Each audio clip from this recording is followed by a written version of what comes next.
thank Siemens for coming alongside Rainbow Village families and providing cooking with purpose.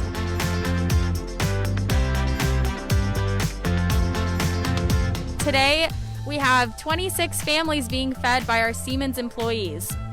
So even though with COVID we have to be socially distanced, we're still participating and working together to help the community out.